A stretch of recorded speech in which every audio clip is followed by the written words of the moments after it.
the campus of Westfield State University. This is 89.5 FM, WSKB, Westfield. Underwriting for WSKB's community radio programming is brought to you in part by R. Levesque Associates. They are offering landscape architecture, civil engineering, environmental permitting, and land surveying. RLA is a second-generation company devoted to excellence in the planning and design of outdoor spaces. On the web at rlaland.com or at 40 School Street in Westfield. We thank the generosity of our underwriters. For more information, please contact the Westfield State Foundation at 413-572-8646.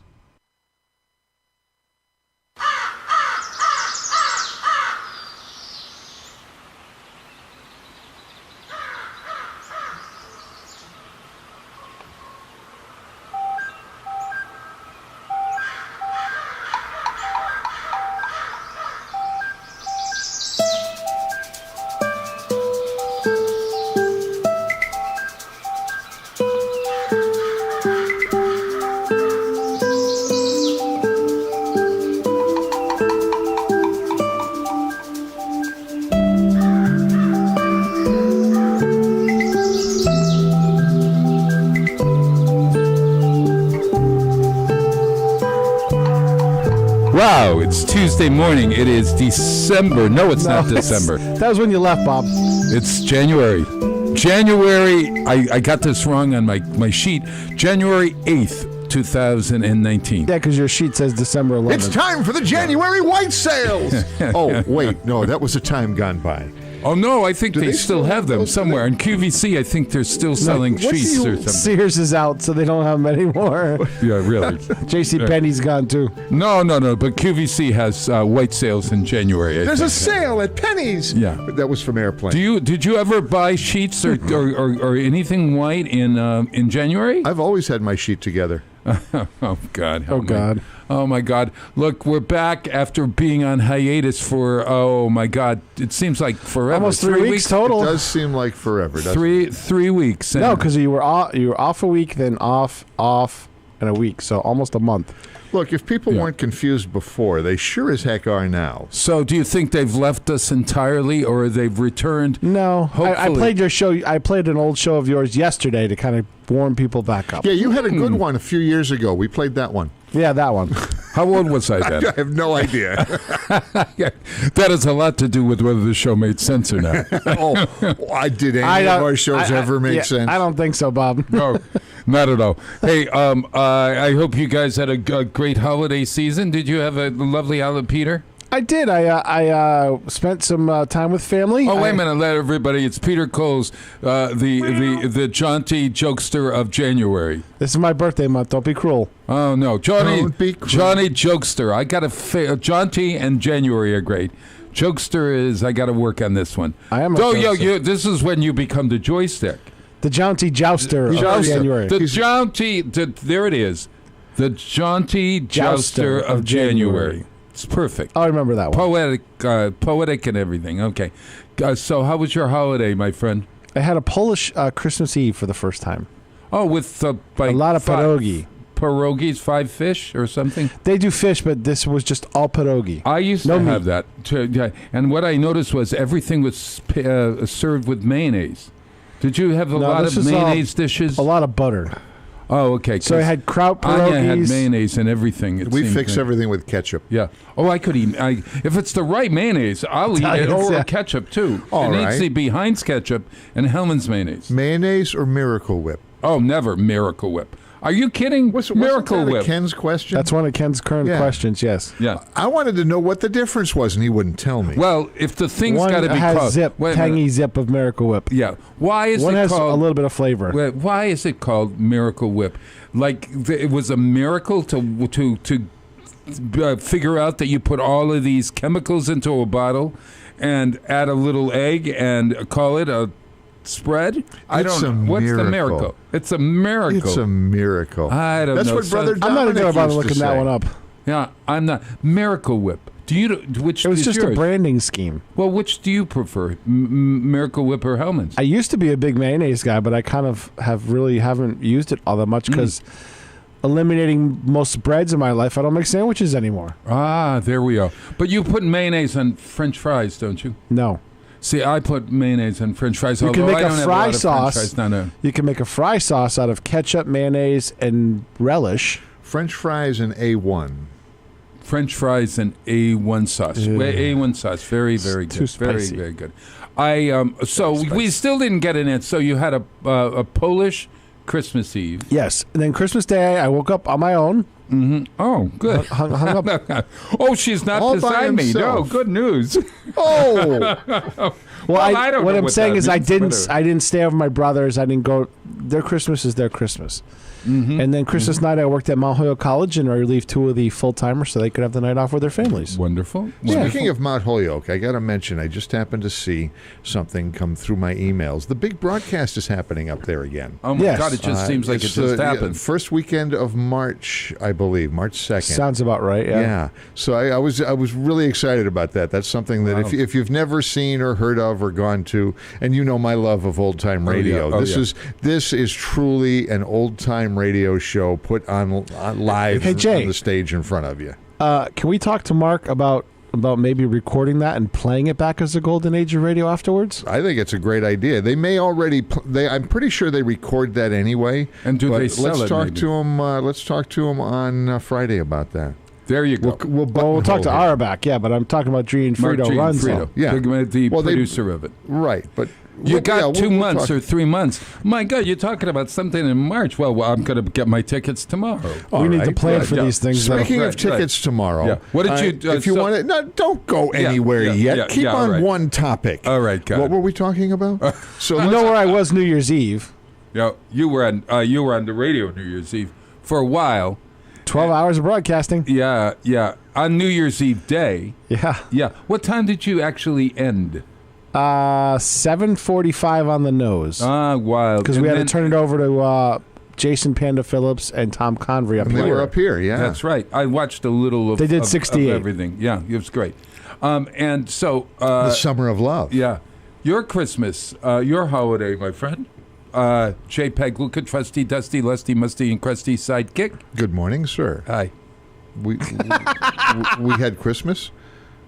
Yeah, yes. You had Chris. Well, I know. We have a lot of events, one after It's- another. You were out there making sound for everything. Well, yeah, and it was a busy season for me, and for a lot of reasons. But the real job kind of kicked in on overdrive. I was covering for some of my peers through the holidays, and the good news was we had a lot of install activity, a lot of business. So that's makes the boss's boss happy. Yeah. Yes. When we do that. So Doesn't make the techs happy. Yeah. Do we make it businesses through buy at Christmas time, or is that later in the year? it depends. Depends on their fiscal year, right? Yeah, You sell, our corporation's fiscal year ends computers. on December 31st. Yeah. So that means Printers, rather. that means that everything needs to be installed by midnight of December 31st. Oh. So you And- can bill it. Yes, and not to be confused with some companies that I know of, Yeah. not us, that has a December 32nd, December 33rd, December 30th. Because, well, we didn't get it in yesterday, but yeah, that's close enough. Oh, Gosh. gosh. Yeah, and for a publicly traded company, that can get you in a little bit of a pickle with the SEC, so don't go there. Sure. So there's a difference, too, because a lot of private businesses have their end of the year December 31st, and a lot of municipal or governmental organizations, their end of year is June 30th. Yeah. Oh, that's right. So it's kind of confused.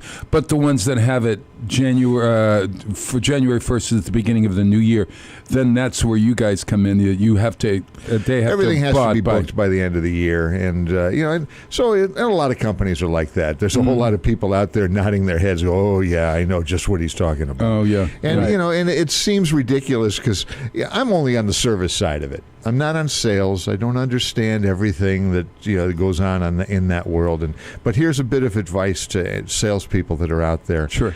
Never, ever, ever, ever Okay, go to your technician who's working hard to install your gear on New Year's Eve, and working way past the end of their normal day, and tell him that you have to get this machine in so I can go on President's Club, which is generally a trip to like Italy or somewhere, because all of a sudden that technician won't have a whole lot of incentive to finish his job that evening. Correct. Oh my God! You just don't do that, because he's just working. Yeah, he probably working on overtime, but it's taking time away from his family. And that's the way I look at it. Yeah, anybody on a holiday, who comes out on a holiday, you ought to give him a drink at least, or two, or four, or whatever. After he finishes the I job. get it. After he finishes the job. Thank you very much. And I did it for many years as a dispatcher, working on holidays. I've been 24/7 for almost 40 years now. I don't know how to do any different. Yeah. So even my wife still doesn't understand that.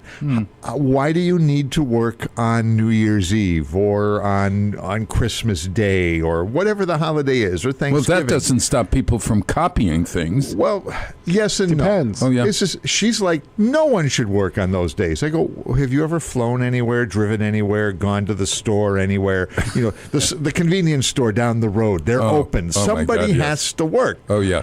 Except for the government. They don't. I got to get a present for Aunt That's not Helen. true. That store is open. I've been working for the government for 20 years, and 13 of them I was working. Every single holiday. Yeah. Because I was a junior man or the single guy. You need to work. There's people that need to work. There's essential jobs that are out there. Yeah. So whether it's on call, and I just went through this, going the extra mile for a customer is just a huge thing. Right. Even my customers, they're not out there making an office copy down the road. What they're doing, and my production customers, are putting together books that they sell. They're printing. They're print for pay businesses. They don't close. They have customers that need the work. If they don't get work out, I'm not making money.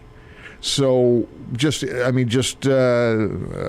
Saturday after New Year's, for instance, I knew the guy was busy, and we ran into a problem at the end of the day. Who on was Friday. the guy? This is up in Vermont. Oh, okay. Yeah. A customer. The customer, one of my was customers. busy. He was Okay. in trouble end of the day on Friday. He didn't think that it was even worth asking. I saw the call come in. I knew he was busy. I called him at the end of the day on Friday and says, hey, listen, I've got somebody available tomorrow morning. If you want to come in, I'll send him in there to take care of your problem. So in a couple of hours on Saturday, he got one of two machines running, the big one that can run thousands and thousands of pages in a few hours, and the other one he was able to order a part to come in on Monday rather than on Tuesday. So we saved him a day of work.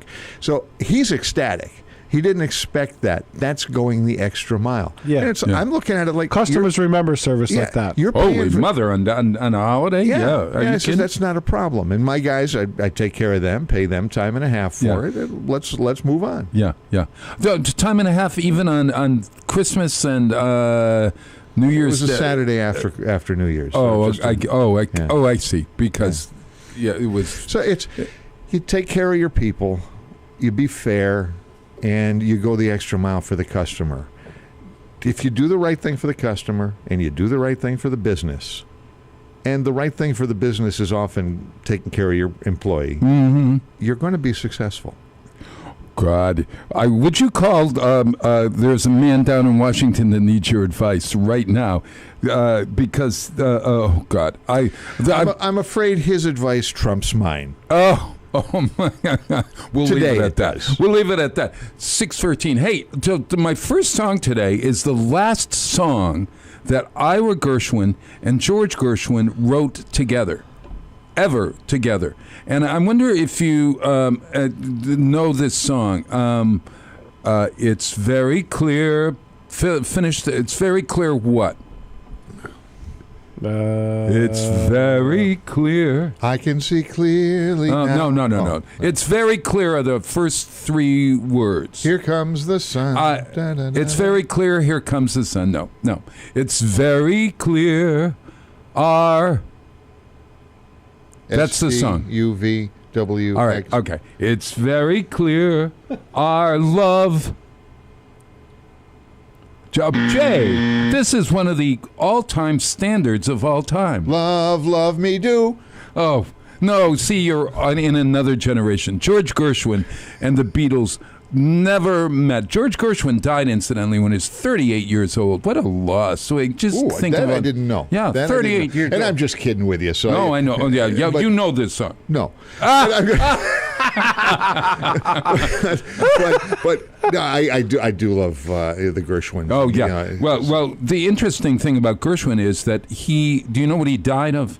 No, I didn't know he died. No, he had a brain tumor. Oh. And in the last weeks of his life, there were signs that he loved to go out and he'd play his music. And oftentimes when he did that, he would boost the show's morale, et cetera, et cetera.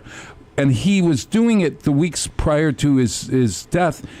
And he would go out and he'd make mistakes, or he'd trip, or he'd fall, or whatever. And then he was complaining about a headache or whatever. And he ended up having a brain tumor and dying at a very young age, 38. Incidentally, Ira, his brother, not his sister, Ira is a man, went on I knew that. Why do people think that Ira is only a girl's name? I always knew it as a guy's name. Me of course, too. As a kid, I grew up with an Ira in the neighborhood. So was it a girl or a boy? No, it was a guy. Yeah, I don't think I've ever known an Ira that was a girl. But for some reason, people... Well, you know why? Because George and Ira Gershwin, it sounds like Jay and Marion. Two brothers. Yeah, no, it sounds like Jay and Marion to me. No, George and Ira Gershwin. They don't even start with the same letters. Oh, at any rate. So their last song together was Love Is Here to Stay. Believe it or not. That's a song. Our love is here to stay. You know, it's very clear. Our love is here to stay. Are you going to play that song? I don't know. I'm cleaning out my email while I'm waiting for Bob. Yeah. Louis Armstrong and Ella Fitzgerald's version is terrific. So let's do Armstrong and Fitzgerald. Love Is Here to Stay, the last Gershwin song. And I finished the book, incidentally. Very clear. Our love is here to stay, not for all year, but ever and a day. Oh, the radio and the telephone, movies that we know may just be passing fancies, and then time may go, but oh my dear, our love is here to stay. Together we going on a long, long way. In time the Rockies may crumble, Gibraltar may tumble, they only made of clay, but our love is here to stay. It's very clear, our love is here to stay, not for a year, but ever and a day.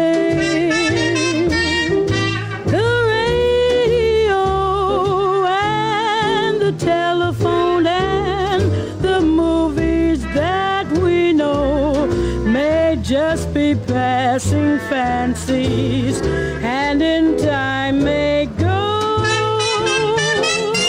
but oh my dear, our love is here to stay. Together we're going a long, long way. In time the Rockies may crumble, Gibraltar may tumble, they're only made of clay, but our love is here to stay.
the community programming of WSKB is provided by the Barnes & Noble College Bookstore in the Ely Campus Center, offering Westfield State t-shirts, sweatshirts, and gift merchandise, all of your academic needs, and offering textbook materials in new, used, ebook, and rental formats. Available at the bookstore on campus or online at westfieldstate.bncollege.com. Support for community radio on WSKB is provided by Betts Plumbing and Heating Supply Company, an independent, family-owned wholesaler serving Westfield for over 50 years, specializing in plumbing, heating, and industrial piping supplies. On the web at bettsplumbing.com or at 14 Coleman Avenue in Westfield. We thank the generosity of our underwriters. For more information, please contact the Westfield State Foundation at 413-572-8646. Friday mornings is something different on 89.5 FM. It's JP's Talk About Town. Community Radio. 89.5 WSKB. Live from the campus of Westfield State University, this is 89.5 FM, WSKB, Westfield. Wow, it is January 8th, 2019. Yay! Yay! It's a new year. It's a new year. Is it? Should we be still saying Happy New Year? Somebody? I gotta say. Well, if you come across somebody for the first time. I have never heard such a lackluster yay. I didn't have Kenny's yay. So. What's Kenny's yay? Kenny's got a little kid going, yay! Okay. I can't duplicate it because I'm not a little kid. Are we happy that it's the new year? I suppose we're happy that it's the new year. I am. I can do a homer. Woohoo! Woohoo! I am. Well, I sort of try to wipe the slate clean. You can't totally wipe it clean. No, there's a certain refreshing time saver in this. Now when I have to write the date, it's one less little swoop I have to do at the bottom of the last number. Oh, Jay. I don't have to close the 8 anymore. 219. Oh, that's true. So it's kind of easier. I'll be writing less this year. You've saved yourself maybe a minute and a half, 2 minutes. If you add up everything over the year, yeah. So, first night. We have to congratulate Harry Rock and the first night committee. What a great time that was. It was a lot of fun. It was our first night in Westfield. Considering that, it was, and a shout out to Darlene Claubert, who she was the volunteer coordinator, and that's like a volunteer coordinator in anything is like herding cats. Yes. So across the whole Amelia Park complex, she had that organized so well. Oh, I thought that was. I couldn't believe the number of volunteers. Secondly, the number that were assigned to a duty and kept to a duty. I was standing with a man who was in charge of. He said, "I'm in charge of the fires." Oh, it was Bob. It was a friend's boyfriend, and the guy Bob was an ex-fire chief, and he said, "I got this job because I was an ex-fire chief, and so I'm in charge of these the fires. There were fires in the garden. Wouldn't he be in charge of putting out the fires? Well, I guess I don't know, but he was. I thought it was so impressive. I know, yeah. I know. He said, "I walk and I make sure that they're." I said, under control. So I thought to myself, God, if they thought about that level, first night was overwhelmed with it was awesome. People on a very poor night. 1,300 people come through the doors at the Children's Museum in 2.5 hours. 1,300 in 2 hours. Oh my gosh! And people were saying, we're here because we can't get in the skating rink, or we're here because we can't get in the Boys and Girls Club. They're packed. Oh yeah. This was not a place, as I said to somebody, if you didn't like children and you were claustrophobic. Well, you did not want to. The whole thing was for families. It was all intended to be for families. Absolutely. And parents all over Westfield rejoiced. Oh yeah. And honestly, as if it hadn't rained, there would have been more people outside, and that's why it was kind of busy inside. Yeah, right. Exactly. So I don't think any of it was a bad thing. Oh, not at all. Everybody just, this is cool. There were things for everyone to do. Yeah. And the only thing, and we said this off air, the only thing that could have been better is if instead of rain, it was a light snow. Oh, yes. That would have been so cool. Just made it Listen, 1,000 s'mores still went, so people had fun outside too. Oh, and it wasn't a heavy. Oh yeah, rain they by were any making. means. Oh, they were. 1,000 they were s'mores roasting went that. like that. Yeah. But you know, That's if 'cause it I had ate all the snowed, marshmallows. if it had snowed, maybe people would have understood my costume. No, they wouldn't have seen you. Look, Harry said to the Whip City Witches and myself and James and the people that march in the Lantern Light Parade. Yep. We'd like to have you reappear Right. on New Year's Eve. So we decided that we would continue. Poof, they reappeared. Yeah. So you didn't want to do Christmas stuff. You didn't want to be the ghosts of Christmas past, present, future, whatever. So we decided to be the snow court again. It was fun. You guys were all dazzling in those. We were greatly dazzling in our wedding gowns. Some of the witches had lights in their gowns. Oh, it was and great. It was beautiful. And it just occurred to me, and Yeah. this is just a scary thought because I know who'd play the parts. Yeah. Yeah. I didn't see the old man of the past year, and I didn't see the baby of the new year. And if you want to do the baby no, of the no, I got a 'cause diaper I already waiting. know who's going to do these parts. Yeah. James came closest. Oh yeah. Oh, you have suggestions? No. None that we can say on air. Oh, all right. Okay. All right. Hey, James spent 3 days working on his costume. And I didn't James, have. Yeah, really? I'm at a loss because we said that we were going to all be in white, and Harry wanted me in white, and Kathy Palmer went out and got a beautiful wedding gown off of. That was awesome. Oh yeah, off of Amazon. She looked like a princess. Oh yeah, and there were others. And the that little kids. Oh yeah, the little kids when they she all came thought in. she was a princess. Oh my God, they were like, And all the kids kept going up to you and asking for chicken. I didn't. I look didn't like Colonel Sanders. You Well, did. the reason for it was, I got to tell you, look. I was trying to figure out what I was going to wear for white, and I was going nuts. And then so I said, I'll start with a white tuxedo. I went to the tuxedo store, formal attire. Yeah. It turns out that they don't have white tuxedos in stock any longer.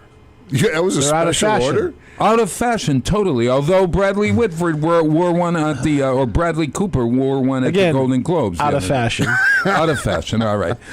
So I'm without a tuxedo, and then James said, "I'll tell you what, you can wear my tuxedo." I said, "I'll never get into your tuxedo." He said, "Try it." He had bought it online, and online they have stretch Stretchies. pants. Stretch. So They call them everything's stretch. expandos. Expando tuxedo. So I got my tuxedo all set and everything. And so James begins starting with his white hooded bathrobe. And oh my God, he brought all this incredible fabric from Osgood's. I said, "What is this fabric?" He said, "Oh, it's $17 a yard." I said, $17 a yard? How many yards? We had a lot of fabric. This costume that he did was so great. But Jay, I didn't realize that without snow, and you walk across a field or anything, and there's and you're all in white. What do they think of? Colonel Sanders. Yeah. Or they look at you. There was these hockey players that. No, it was Colonel Sanders. There was nobody else. So I was Colonel Sanders for the entire evening. So much so that no one could care. I mean, it was either this man has got an entirely wrong idea of New Year's Eve. You dress up in a tuxedo. He's going to a formal party, and even with the formal party in gear, he's dressed up wrong because he's in white. If it had snowed, it would have been lovely. What color were the shoes? Oh, I decided to wear black shoes, and I noticed. Because first I'm not where I would. Oh no. No. I found my father's white sneakers that I've refused to wear. My father had these white sneakers that he had just bought prior to his death, and so they've been in my closet for the longest while. I refused to wear them because all seniors wear, white sneakers. But I said, you know what? I'm wearing all white. I can wear it. So I wore my Nike white sneakers. Yeah. But at any rate, that costume that James had was really wonderful, and the only problem now is what we're going to do with it. So it's going to hang in my costume wardrobe. You think about all of the things that you save, all of the costumes you've ever built, made, whatever, bought. Mm-hmm. You always save it because you'll always find something to use it for. Well, next year somebody else will be wearing it. 10 years from now, but, I mean... 10 years when I'm 80... The Colonel Sanders... No, I'll be 83 in 10 years. Colonel Sanders has been 83 for as long as he's been around selling chicken. You're right. Isn't Colonel Sanders dead? Yeah. Yes, yeah, but they have... The actors that are playing him. Everybody, including Reba McEntire, plays Colonel Sanders. They've settled on some other actor now. I don't know, their newest ads. Yeah, well, it's kind of hard to discover who's behind the white beard. I don't know. But hey, 6:32 in the morning. Hey, I was looking at the Grammys for this year. The Grammy Awards, and of course I know not half of the people that are nominated. 90% of the people I don't know were nominated. That just means you're not staying up with pop music. I guess I'm not, but I did recognize. Get this, I did recognize my Mexican friend Natalia Lafourcade, who I've played on this show. Okay. Yeah. So she has a new album out, or an album that was nominated last year. It was out, so it's nominated for a Grammy this year, and it's her Musas, M-U-S-A-S. So Muses, I think, is the Spanish translation of that. Oh no, maybe it's walls. I'll take your word for it. Musas. Oh, I bet it's walls. At any rate, but you've got to have a knowledge of pop music because that's what's at the forefront of the Grammys. Now, before we get off of that, speaking of pop music, there's going to be on February 9th a silent disco, a benefit for the Children's Museum over at the Shortstop. That's a Saturday night, and actually they're going to be doing a Saturday afternoon and a Saturday evening. We have to do two shows. Yes. Ugh. So what do you mean? Ugh. It's a silent disco. This is February. What is it? February 9th. February 9th, Saturday, February 9th. And this is just a hoot because you go in and what you do is you pay to get into the door, but they hand you a set of headphones, wireless headphones. Everybody in the room is wearing headphones, and that's the music you're dancing to. Now, it gets better. If you don't like what you're listening to, you hit the side of the headphones and you get a different program. There's 3 different programs playing. So you could be dancing to hip hop or maybe big band or... No, we're going to do... you're not going to do anything for old folks? No. No? Not this one. 80s, 90s, 2K. Oh. Yeah, I'm putting There's together... not much difference classic between rock the dance. and country. Wouldn't it be great to I'm have... putting together classic rock and country. Okay, gotcha. You're putting together... 80s, 90s, 2K. And Kenny's putting together disco. So of all of the people that we work with around here, the station here, disco's not what I thought Kenny would be doing. Absolutely. That's Kenny's love disco. So, oh my God. I knew that. Okay, so... That's when I started DJing. I don't like disco. Yeah. So this silent disco then is fun if you're not even listening. If you're not dancing, when you walk, there's lights going. Dance without there's lights music. going and everything. Yeah. Well, you walk into the room and you see 100 people just dancing and singing and having a good time. Where's the music? I can't wait to see this. You could be walking around the corner and in a normal dance hall, you'd hear the music outside the room. You wouldn't hear squat. Oh, I love this. Right, so that's coming up. When is it? February 9th. We'll talk more about that later. Okay, so Natalia Lafourcade. I played her on the show. She's a wonderful Mexican artist, and her new album, Musas, she sings a song. I wonder if you're going to... I want to listen to the song and see if you recognize this song. This is the Mexican song. The name is Son Amore.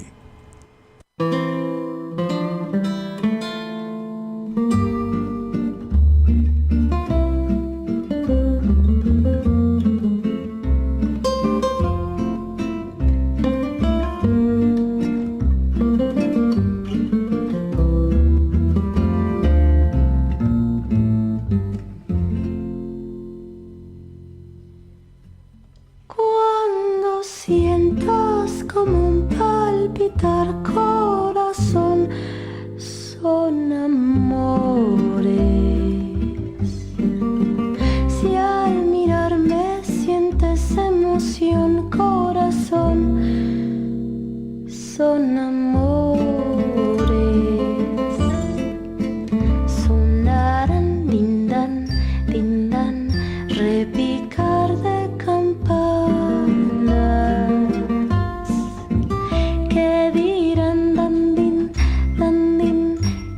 amor por mi aguarda. No pretendas más tiempo callar y ocultar tus amores. Si total yo también te he de amar con toda mi pasión. Y verás que al fin se unirán nuestros dos corazones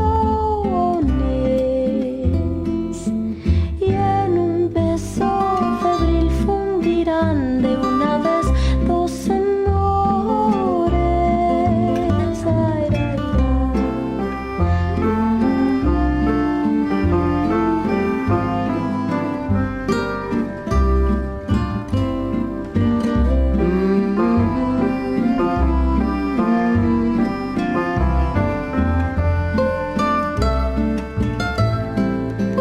Y verás que al fin se unirán nuestros dos corazones y en un beso febril fundirán de una vez dos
Support for the community programming of WSKB is provided by Westfield Bank.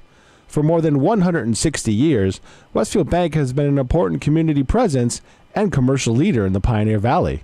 With convenient full banking services in Westfield, West Springfield, East Longmeadow, Agawam, Feeding Hills, Springfield, Southwick, as well as Enfield and Granby, Connecticut, visit us on the web at westfieldbank.org. We thank the generosity of our underwriters. For more information, please contact the Westfield State Foundation at 413-572-8646. Wednesday mornings from 6 till 8, it's Tina Gorman with Wake Up Wednesday. Community Radio. 89.5 WSKB.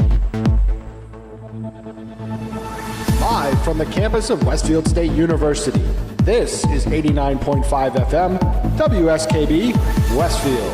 When the moon hits your eye like a big pizza pie, that's amore. Bella Luna. Yeah. It sounded as if it were like you were on a beach in Mexico someplace. I just love that version. That was the old man in Moonstruck would walk in the dogs. The Bella Luna. Bella Luna. Gotcha. I was thinking of, what's that Disney film with the the Lady and the Tramp?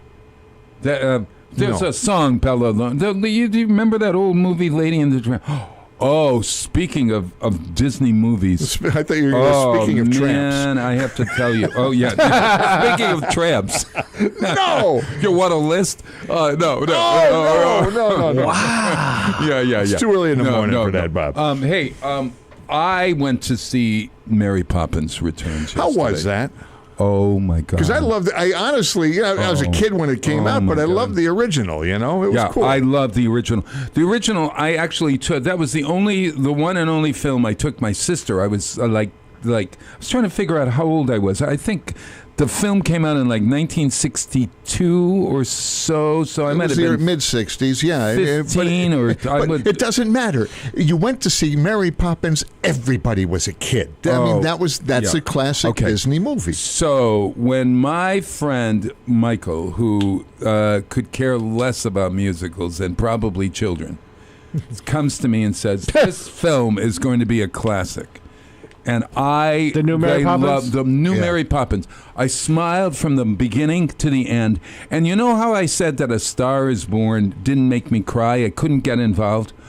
Oh my God. We were 6 seniors in all sitting with our partners, and Bob was crying, and Audrey was crying, and Joe was crying. It is so moving, and this character actor named Ben Whishaw, who was in A Very English Scandal, plays Michael Banks. He plays the young kid who's grown up. See, it takes place 25 years after what happened in Mary Poppins. So the kids in Mary Poppins are now 25 years older. Shouldn't they be like 50 by now? No, well, maybe. Oh, they probably were. I'm just They were like 45, maybe, in their 40s, because his wife dies. And so the wife of Michael Banks dies, and that's not giving out any... so is this a new Mary Poppins? Pardon? Is this a new Mary Poppins? New Mary Poppins. So the daughter of the original Mary Poppins? Or just like Mary Poppins? No, Mary Poppins lives forever. Yeah. It's the same Mary Poppins, only in Emily Blunt's body. And Dick Van Dyke. And Dick Van Dyke. That sounds oddly macabre. Yeah. But what the filmmakers did was they realized that they couldn't repeat Mary Poppins, but they could sort of riff on it. Yeah. And so actually, it's a lot of stories. They expand. It's the same universe, and they now do a sequel. Said, what would happen if? Well, that's a question you asked. Yeah. Well, this is it's a sad story when somebody's wife dies, and they're so wrapped up in that death they can't move on. And that's basically Ben Whishaw's character. And so Mary Poppins comes in. His house is up for foreclosure, et cetera, et cetera. And so they looked at every song in the or many of the songs in the earlier version, and they developed something that reminded you of that. That's cool. I'm telling you, the music's great. Lin-Manuel Miranda, my great friend who texts me, who does that text on Twitter to me every day, me and 45,000 other people, 50,000.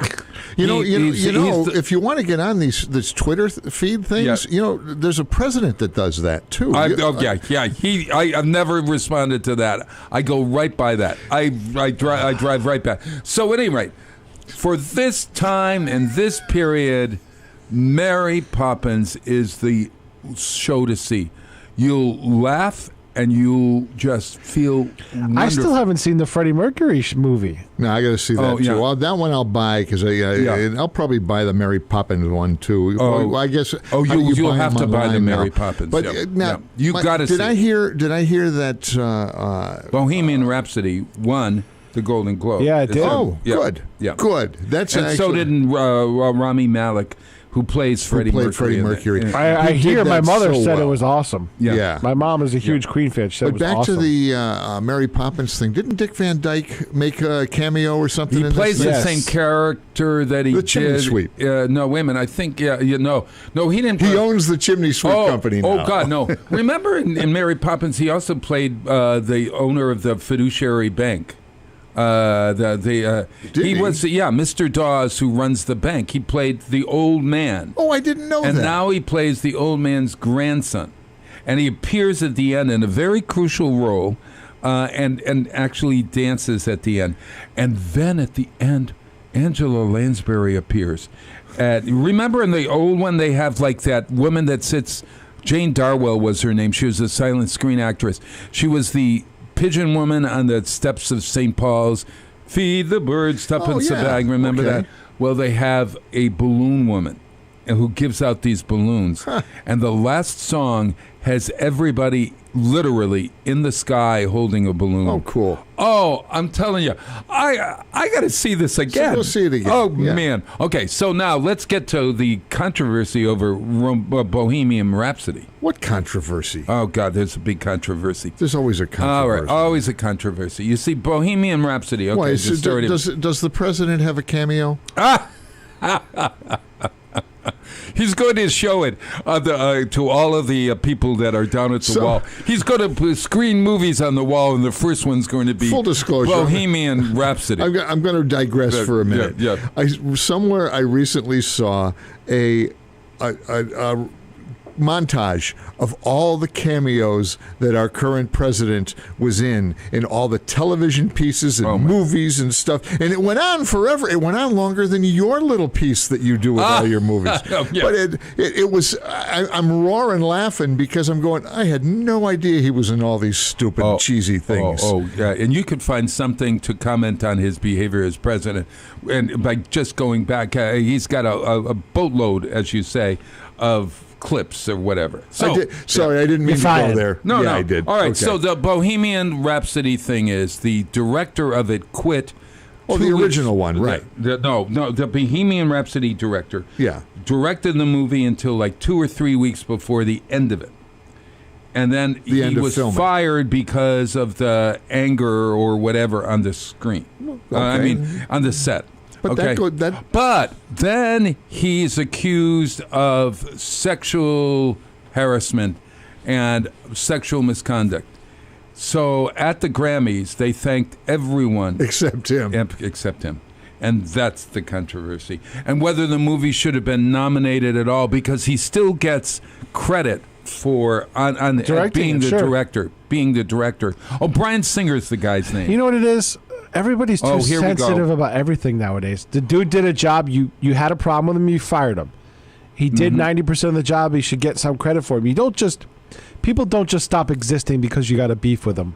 Oh, more than a beef. Apparently, the beef. Listen, the guys from Top Gear, Jeremy Clarkson, allegedly slugged the producer. He got fired. Right? Mm-hmm. Somebody else picked him up. They doing the same show on Amazon. Right. They moved on. Yeah. You can move on when you sexually assaulted or sexually harassed or sexually hurt or sexually abused someone. Whether you did it or whether you've been accused of it. That's very true, Jay. Very, very true.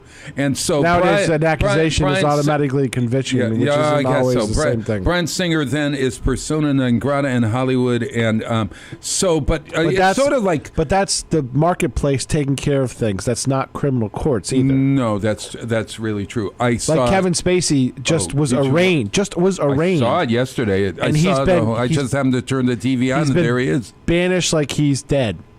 Yes, and but that's probably the marketplace dictating. Punishing. What happens if he's not guilty? He'll come back. No, he won't. Oh God, no. Well, he'll either try to come back. Well, if he's not guilty, can you think of somebody who was guilty and then came back? Well, in previous eras. In previous eras, I would agree with you. Yes, people would have a shot. Nowadays, nope. Mm-hmm. Nope, what not going to happen. Bobbitt's husband. So that is Lorena Bobbitt's husband was John Bobbitt. John Wayne Bobbitt. John Wayne Bobbitt. There was a big special on him this week. There was probably a few docudramas on Lifetime. So Marion comes to me. They sell knives in QVC. My wife comes to me over the weekend. She goes, I wanted to watch that. I go, yep, that's why I took you out that night. Nice. At any rate, 6:50 in the morning, everyone. Oh, listen. Speaking of this, this is a song nominated for a Grammy this year. It's a country song. I was looking for a country duo. This has been nominated as Best Country Song and Best Country Duo Song, and it's Vince Gill. You know Vince Gill, the old. Yes, he's not. Well, he's not old. Vince Gill was traveling with the Eagles last year. Was he? Oh, and I saw him. Oh my! He's gained a lot of weight, hasn't he? Yeah, that's because they feed him well. With I guess. Yeah, he's a nice guy. At any rate, he sings with this wonderful country western person, a country person named Maren Morris, who is really a great country star. But this is a great song. It's called "Dear Hate." I'm sending it down to Washington for this man who's going to speak to the nation tonight. You can send it to Trump. I'll send it to Pelosi and Schumer. No. Yes. All right. You can, but let's send it to all of them one shot, and each of us send our own side. All right, that's very good. Listen to this, "Dear Hate."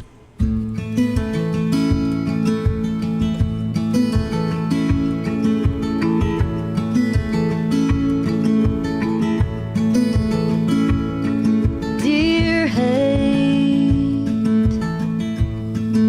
I saw you on the news today.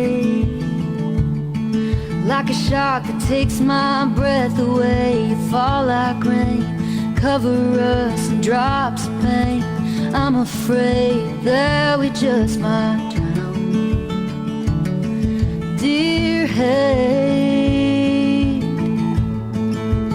well, you sure are colorblind. Your kiss is the cruelest kind. You could poison any mind. Just look at mine. Don't know how this world keeps spinning round and round. You were there in the garden, like a snake in the grass. I see you in the morning, staring through the looking glass. You whispered down through history and echo through these halls, but I hate to tell you, love's gonna conquer all. Dear hate, you were smiling from that Selma bridge in Dallas when that bullet hit. Jackie cried. You pulled those towers from the sky. But even on our darkest nights, the world keeps spinning round. You were there in the garden, like a snake in the grass. I see you in the morning, staring through the looking glass. You whispered down through history and echo through these halls, but I hate to tell you, love's gonna conquer all.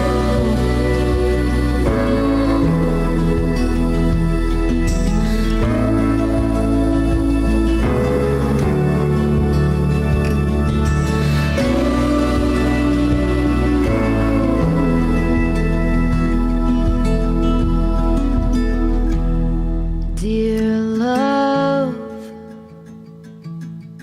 just when I think you've given up, you were there in the garden when I ran from your voice. I hear you every morning through the chaos and the noise. You still whisper down through history and echo through these halls, and you tell me love's gonna conquer all. Gonna conquer all.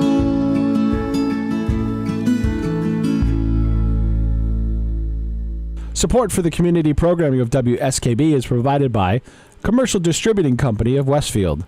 Now in its third generation of family ownership, Commercial is one of the premier beverage distributors of Western Massachusetts. The Placek family and the staff of Commercial Distributing wishes you good times throughout the year and urges you to drink responsibly.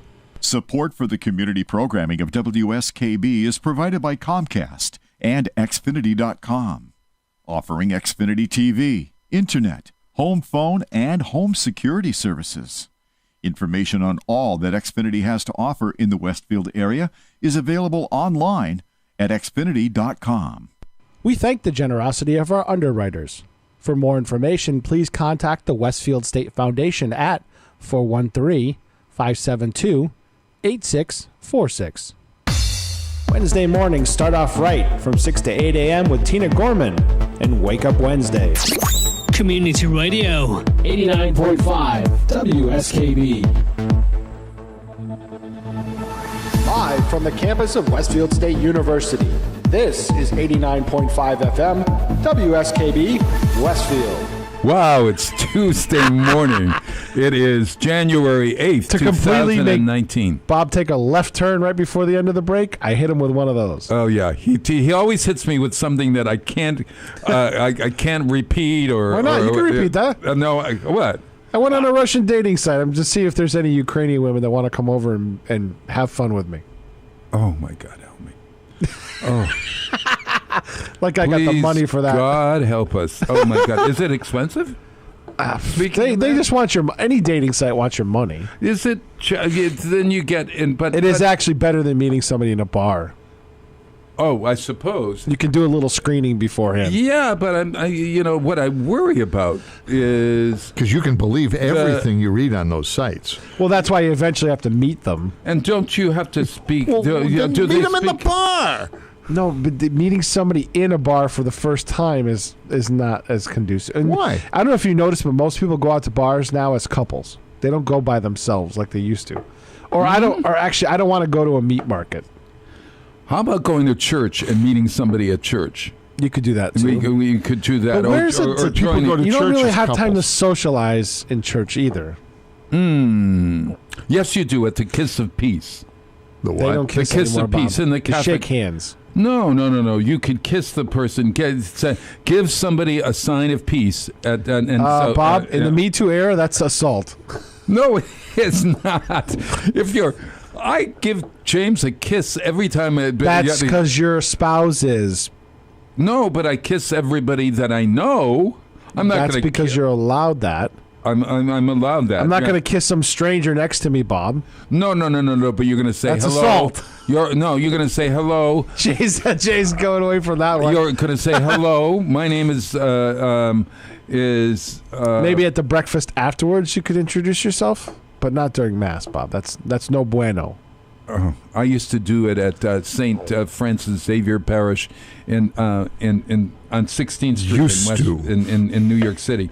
There's there a was lot a of gay things we side. used to do. A different era. a gay side, and you would sit on the gay side, and I'd sit where I was surrounded by people that looked attractive to me, so that when it came to the minister or the priest, So, Bob, you segregated yourself. I did. I was on the prowl like you're on the prowl, but I'm not on the prowl any longer.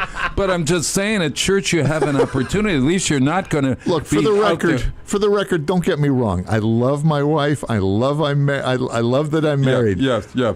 Listening to you two, boy, am I glad I'm married. It's a tough time out there. Oh, it must be a tough time. I know.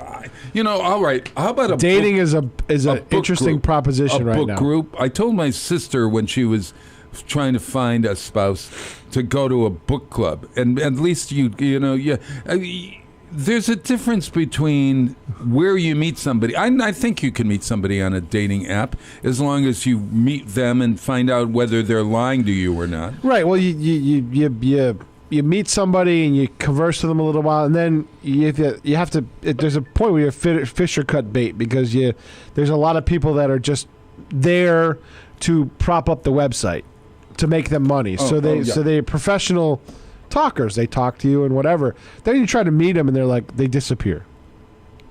They may be paid to just come in and talk to you, but they're not here. Yeah, they're not. I want you to be careful about who you're responding to, especially. Well, you always meet in a public place, Bob. Oh, all right. Okay. But it's very tough right now. Oh. Jay's right. It is very, very tough. I'm a sex slave, sort of. See, like. here's no. Good Lord. We got the doctor's coming in here to solve our Dr. Coughlin problem. walks in the room. We're talking about online. My dating situation. Online dating is really tough right now. I'm already married, but I know you're good. Yeah, I'm good. Yeah. So is Bob, and so is Jay. All right. See, here's the thing. Yeah. When you get to be my age, You know, and I talk to people who aren't married or aren't attached, you know, and we all kind of agree on this. Yeah.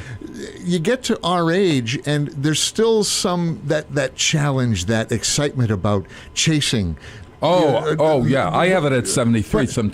But here's the problem. Here's the problem. When you catch them, you forget what to do with them. Oh, you See, don't I forgot. wait. No, the fun is in the chase. Period. It's not necessarily beyond the chase. So I chase Marion around the house all the time, and then I catch her, and I don't know what to do with her. I don't know, but hey, Dr. Coughlin is in the studio here. So good morning, Doc. Good morning, everybody. Dr. Kevin Happy New Year. Coughlin. We're not going to talk to him. We're going to take a break so we can do it formally and introduce this good man in a second. 7:00 in the morning. So I go on the Grammys. To look who's nominated for Best New Artist. Out of all of them, I did not know one name. So I said, I'm going to listen until the Grammys. I'm going to listen to some of their music. So have you? Were you heard, shocked and appalled? Yeah, I was pleasantly surprised. That you might have found one or two songs? Well, Greta Van Fleet. Have you ever heard her? No. She's one of the best new artists. Greta Van Fleet. I know she sounds She like might be in the rotation on the Profit Machine. she might be on your Russian dating site for all I know. Yeah. But at any rate, she sounds a little bit like me and Bobby McGee. What's that woman? Oh God, now just Janis Joplin a little bit. And she her album. I listened to maybe 3 songs of the album. I was kind of pleased. So there are still some decent artists out there. So Greta Van. What's her name? Greta Van Fleet. And I thought this was appropriate for the new year. It's called The New Day. And see if, go online and listen to some of her music. She does sound like Janis Joplin. Greta Van Fleet, The New Day.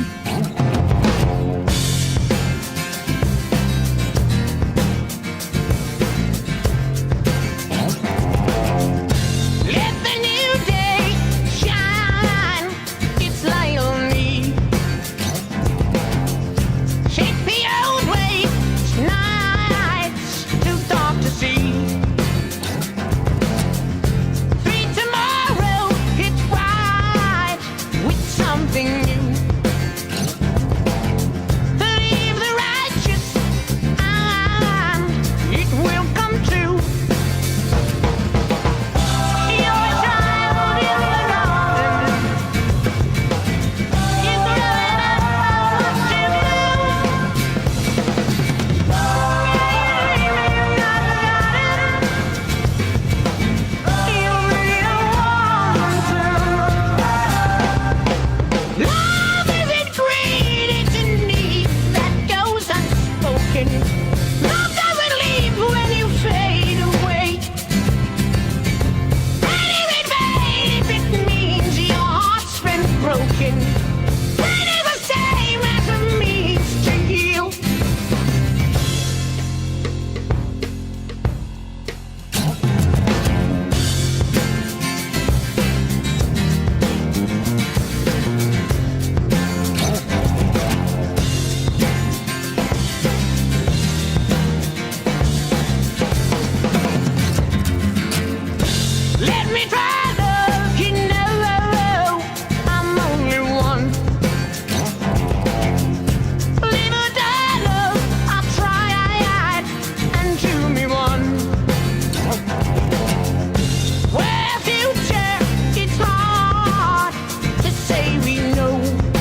WSKB's programming is generously underwritten by Whip City Fiber, Westfield Gas and Electric, where they offer gigabit internet speed. Whip City Fiber, turning Westfield's neighborhoods into fiberhoods. On the web at whipcityfiber.com.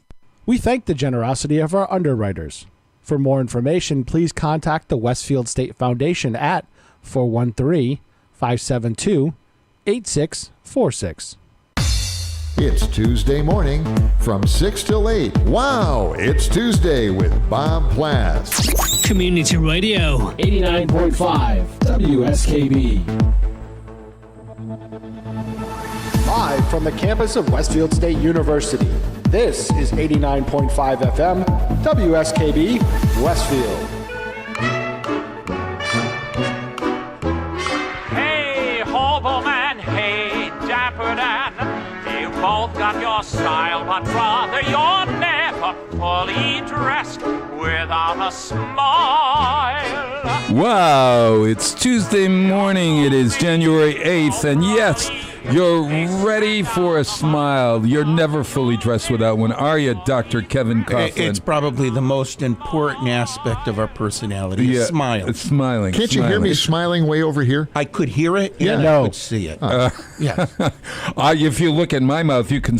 You'll be happy because I've put thousands and thousands of dollars into this. Well, unless those thousands went into my checking book, it's not doing anything for me, Bob. Okay, enough is enough. My smile is not doing anything for It's it. not doing Oh my anything. God! Here's I a want to put a tidbit. smile on my face. Here's a tidbit that will make you smile this morning. yeah, a little bit of trivia. Now, Yes, go ahead. men of a certain age. Well, no, let me take that back. All men should know this bit of trivia. Yeah. Moses Harry Horowitz. Who is that? Moses Is better known as. Is it the Horowitz family that owns Pizzeria Uno, or am I on the wrong track? Wrong track. Wrong. Yeah. Okay. In fact, no, it was that a out. name like In Mo. fact, He separated something. they- This is the man who separated. Like a body of water. Well, I was more thinking like he might have gotten in between Brad Pitt and Angelina Jolie. He Okay, separated now them. we'll start. Now we'll start the hinting. Yeah. and we'd actually Okay, talked give me a about this. hint. We Give me a talked about this earlier, but he was known as the leader of three entertainers. The kind of the Rat Pack. No, no. Three entertainers. Three entertainers that all men and very few women like. All men like these three, and very few women don't like these.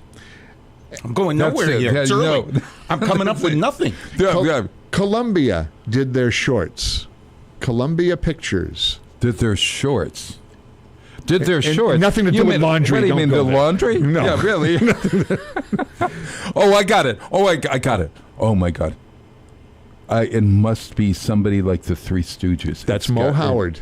No, sir. Moses. His real name is Moses Harry Horowitz. Mo Howard. That's Mo Howard. What were the Stooges. other ones?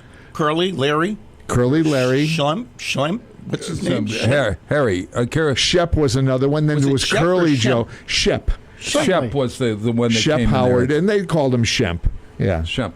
Yeah. Speaking, Did you ever make the correction, by the way, for the No, last no. song? Speaking of names. Want to know who Louis? No, yeah. You want to know who Larry was? Yeah, who was Larry? Louis Feinberg. Really? Louis Feinberg. Yeah. Wow. Moses, Louis, and who's the other one? So Curly. Moses. Curly was the third. Yeah, Curly. What was Curly's real name? Shemp Howard or Shep was Well, that was his real Samuel Horowitz. Oh, God. He came on later on because remember Curly passed away. Yeah. After Well, a who certain was time. Curly? Jerome Lester Horowitz. He was They were Mo's all brother. related, He was apparently. Mo's They brother. all had that Well, no, they weren't related. Mo and Curly were related. Well, okay. So, Bob's confused. Yeah, I'm totally confused, and I totally confused our audience. Yes. Both we You gotta make this yeah. correction. This is important. Oh yeah, this is very important. Here's a news flash. Greta Van Fleet. I thought was that singer, and the minute it came out, we all said, "It's geez, Good thing I looked it up. She sounds like Grace Slick. Grace Slick or Janis Joplin."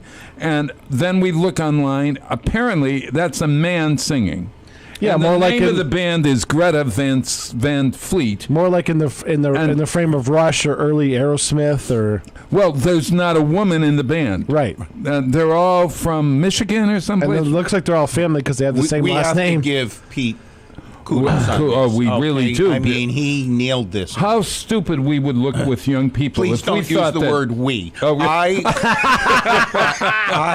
You notice how he put me in this immediately, okay?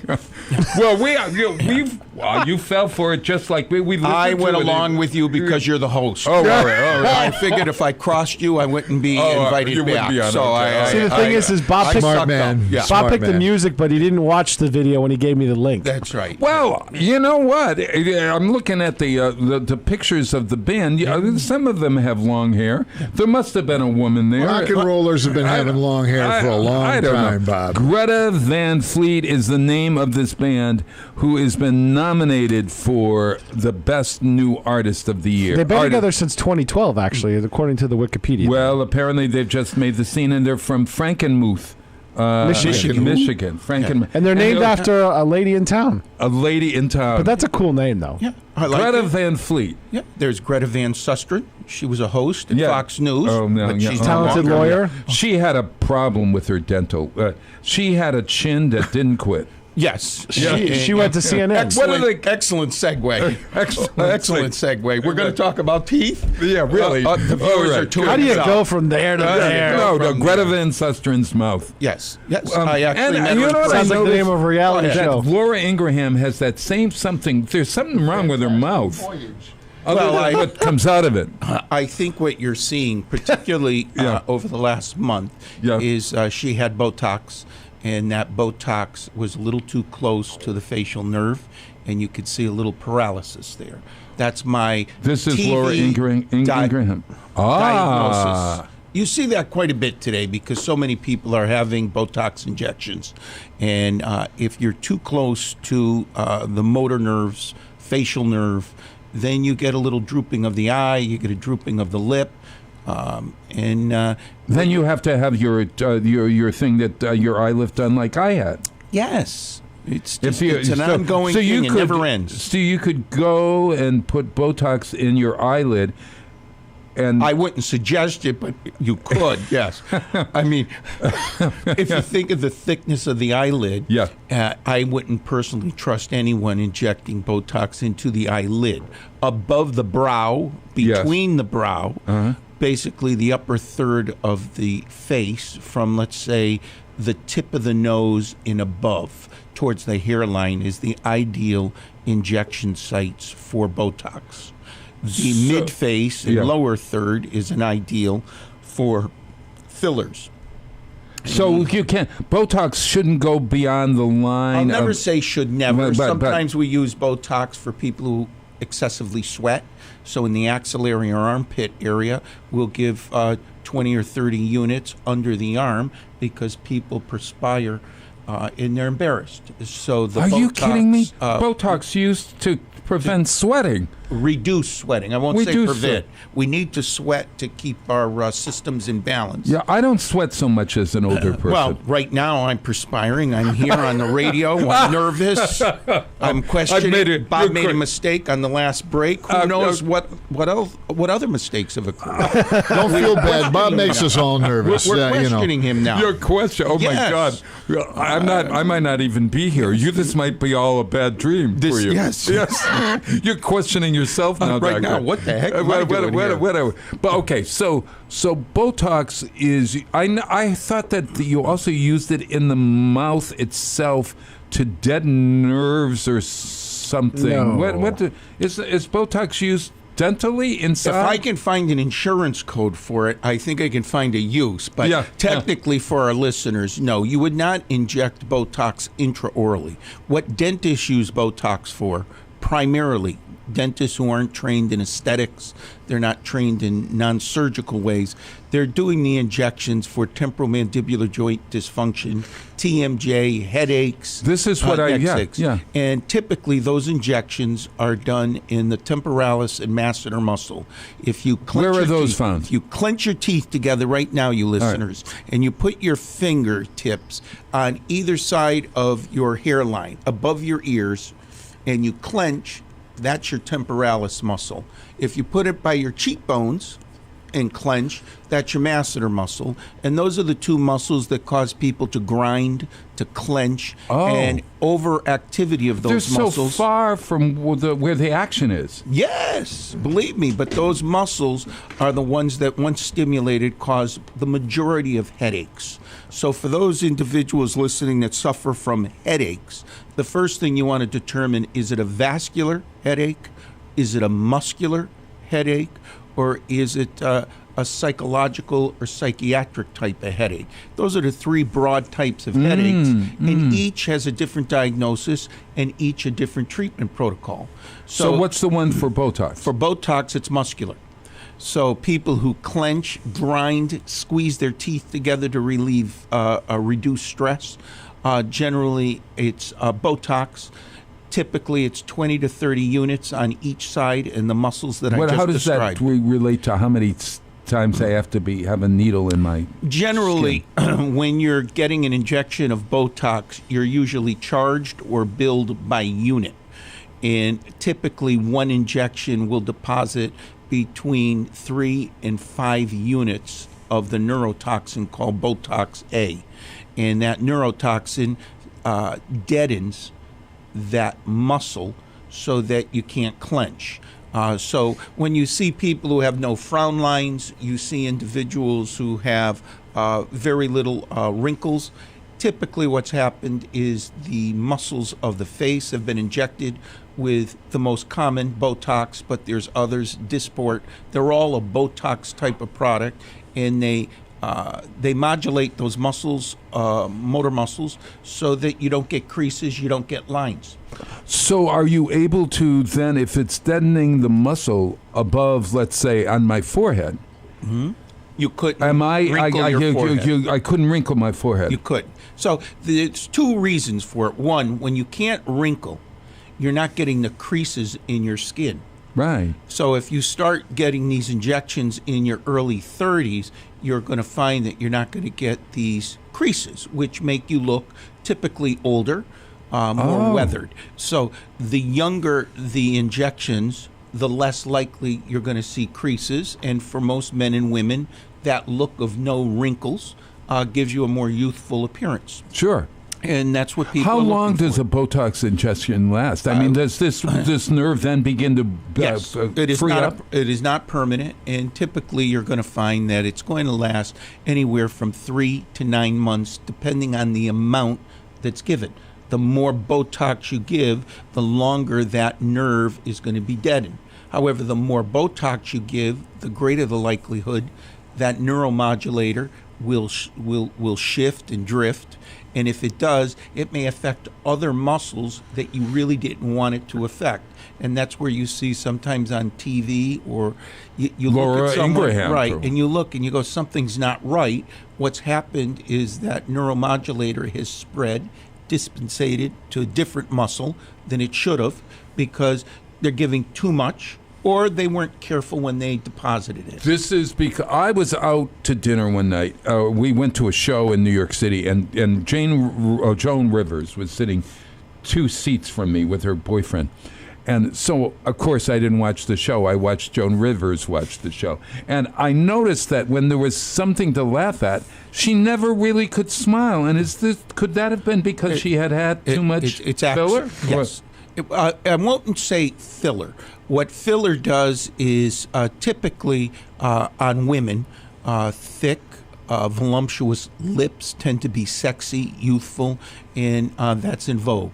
Thin, skinny lips usually are not considered sexy or attractive. Take Dick Cheney, for example. The fillers will typically go in the lips and in the cheek area, and what we call the nasolabial fold. Those are the creases on either side of your nose. Right.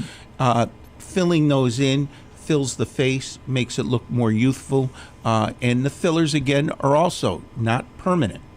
And all of this relates to teeth because when you think of it, the smile is part of your face, but it's only one part of the face.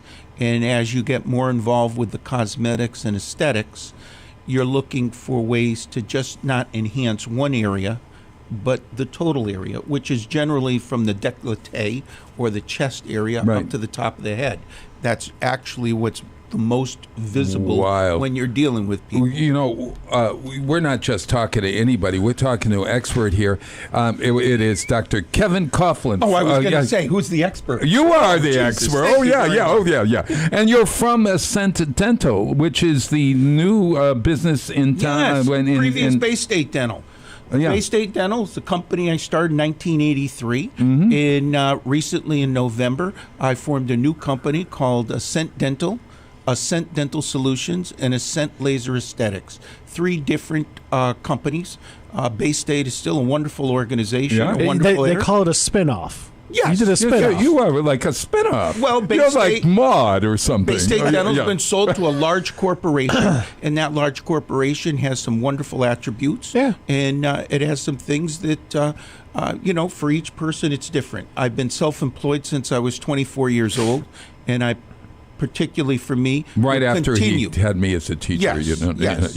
I continue to be self-employed, and that's neither good nor bad. I personally believe that in medicine and in dentistry, more and more individuals are looking to be not self-employed. They would rather work for a corporation, come in, put in their 4 or 8 hours, go home, and let somebody else worry about the day-to-day problems that all small businessmen and women deal with. And I can't blame them for that. But for me, it's just not for me. No. So you've established Ascent Dental, and it's ASCENT Dental. AscentDental.org? Yeah. Oh, okay. Yeah. Gotcha. Got one people. We have be about able to 55 employees, 3 locations, and it's like I'm 24 years old, except I'm 60. But you look 30. Oh yes.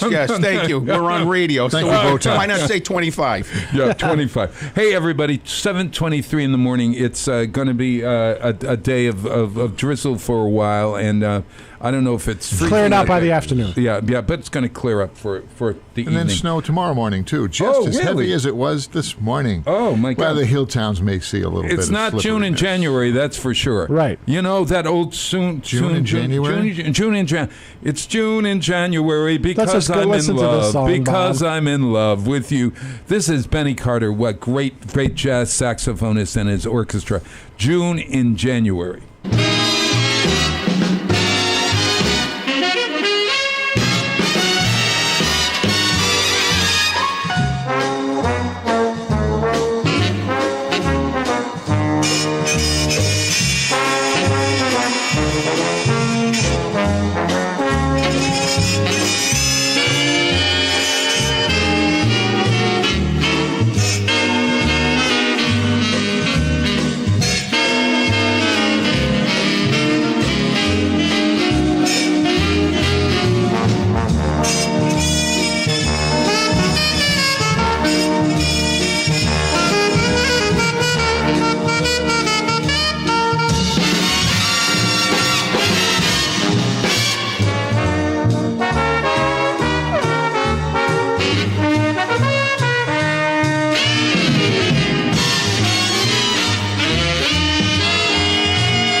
Support for the community programming of WSKB is provided by the Barnes & Noble College Bookstore in the Ely Campus Center, offering Westfield State T-shirts, sweatshirts, and gift merchandise, all of your academic needs, and offering textbook materials in new, used, ebook, and rental formats. Available at the bookstore on campus or online at westfieldstate.bncollege.com.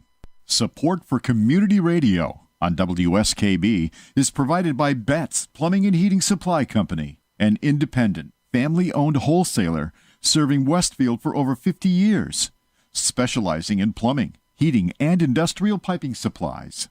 On the web at bettsplumbing.com or at 14 Coleman Avenue in Westfield. We thank the generosity of our underwriters. For more information, please contact the Westfield State Foundation at 413-572-8646. Support for the community programming of WSKB is provided by Westfield Bank. For more than 160 years, Westfield Bank has been an important community presence and commercial leader in the Pioneer Valley. With convenient full banking services in Westfield, West Springfield, East Longmeadow, Agawam, Feeding Hills, Springfield, Southwick, as well as Enfield and Granby, Connecticut, visit us on the web at westfieldbank.org. Discussions of local politics, events, happenings, and miscellany potpourri. Ken's Den, Tuesday, 8 to 10. Live from the campus of Westfield State University, this is 89.5 FM, WSKB, Westfield. Wow, it is Tuesday morning. We're in a new year. It's January 8th. 2019 and counting, and we're having a great day. It is Bob Plass here, and I am with, it is Bob Plass. I hope so. I am Bob Plass, not he is Bob. It is. Bob talking about himself in the third person again. Well, it is Greta Van Fleet is a, almost you know, yes. Yeah, you know, where's who?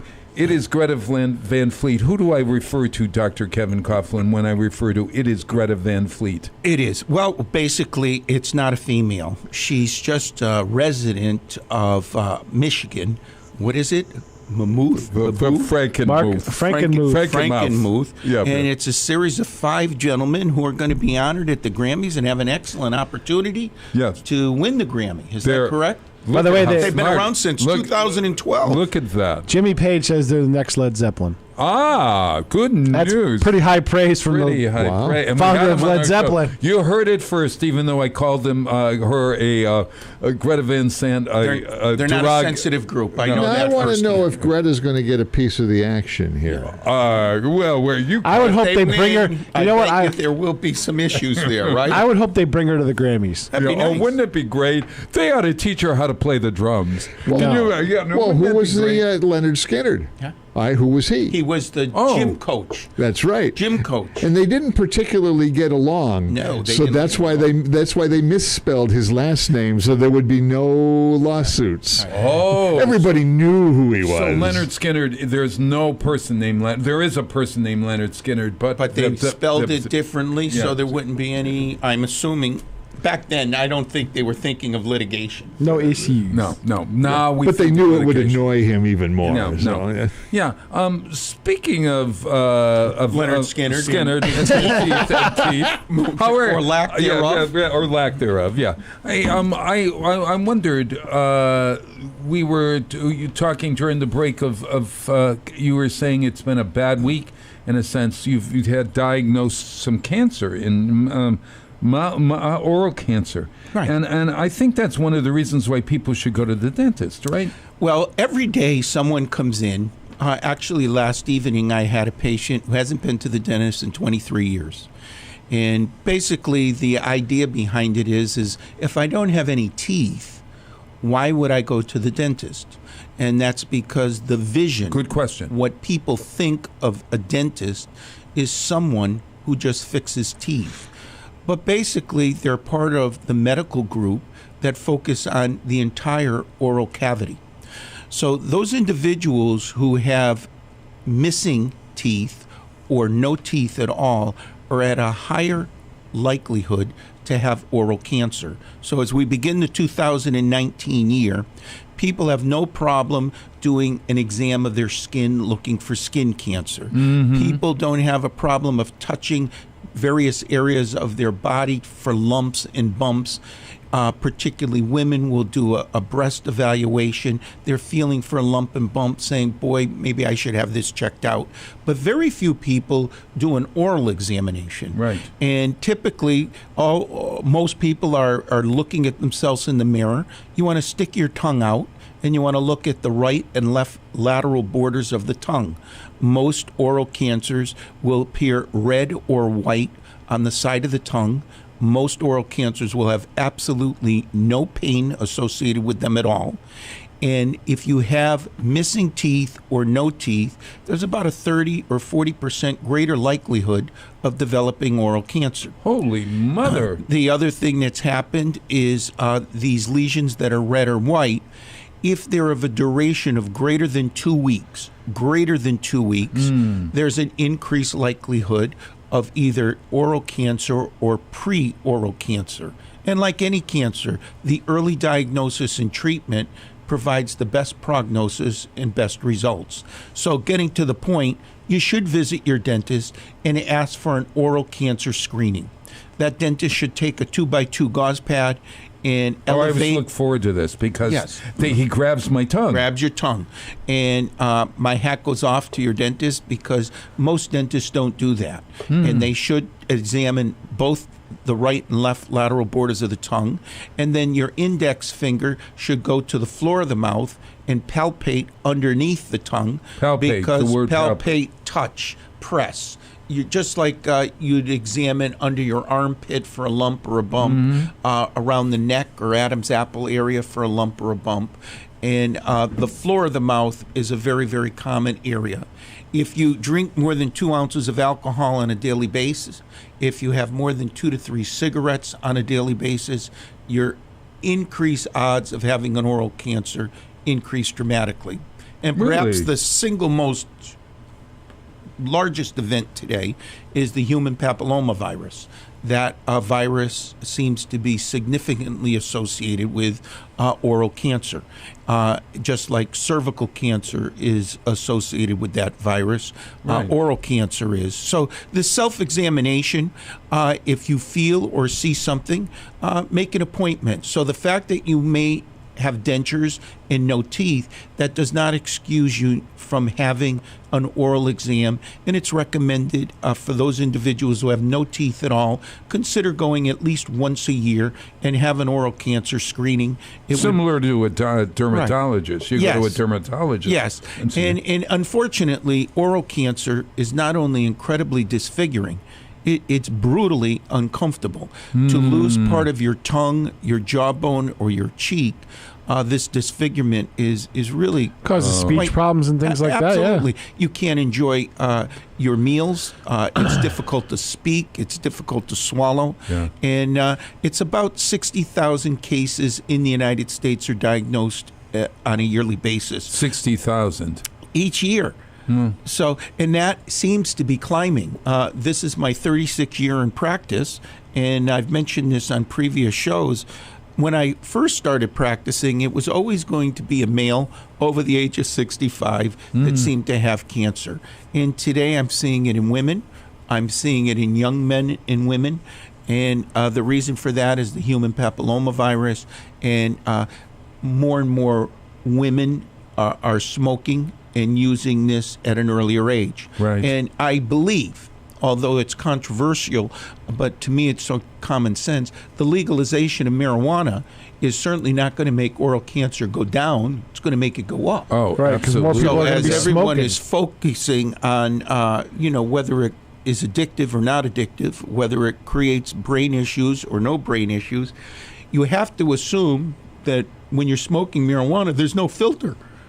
And it's just amazing to me that I just got from the state quite an extensive letter on opioids and the addiction.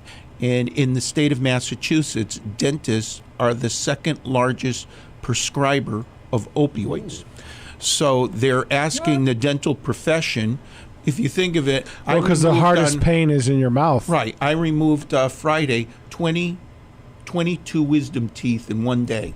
And every one of those patients that I treated were requesting a narcotic for pain. So from the dental profession, people are saying, you just killed me. That was a lot of pain. I'm going to have pain. Yeah, sure. I want something that's going to help me sleep. So they've asked that we don't prescribe first an opioid. They recommend 2 Tylenol, 2 Motrin, a total of 4 tablets. Those are over the counter, and the studies say that they provide the same amount of pain. Yes. 2 Motrin and 2 Tylenol. You take them together. Yes. So you're taking the 4 tablets, and only as a second choice do you prescribe an opioid. And if you do, less than 7 days with no refill. So the point I'm trying to make is we're all talking about the opioids in the states one after another are legalizing marijuana. And I'm thinking to myself, Really? I mean, does anybody talk about this? I know there's a huge lawsuit going on suing the pharmaceutical companies for the opioids. And I'm going, who are you going to sue 5 years, 10 years from now when they find out that marijuana, shockingly, with no filters, if you're smoking, is probably going to cause lung cancer. Well, they sued the cigarette companies. They sued the tobacco companies, and right? I'm going, you're legalizing marijuana without filters. And I'm going, where's the thought process here? And the reason is there's a lot of money to be made. And when there's a lot of money to be made, I think sometimes people... It takes them a little bit to catch up. Clearly obvious to most people if they think about So it. you're suggesting that if you're going to smoke marijuana, you give up the smoking of it and you eat an edible.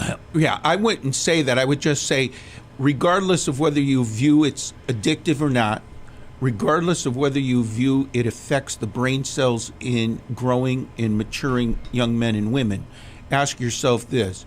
If a cigarette with a filter on it can cause lung cancer, wouldn't you think smoking a marijuana without a filter might even increase the chance of that?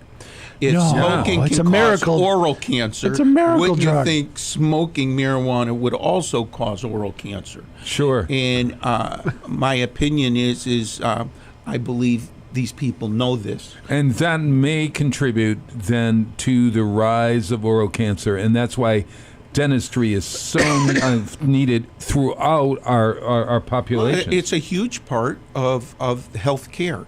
And my prediction is in the next 5 to 10 years, medical and dental will be one.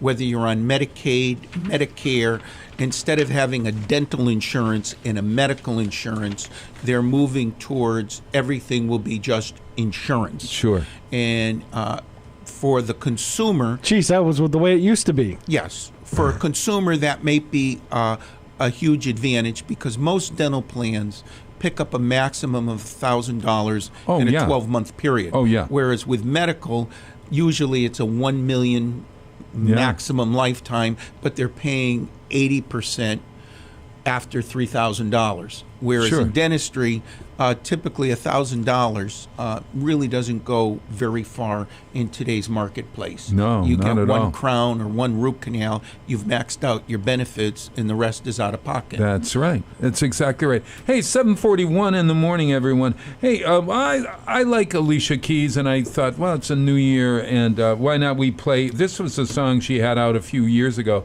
You know, that the New Day song by the band Greta Van Fleet.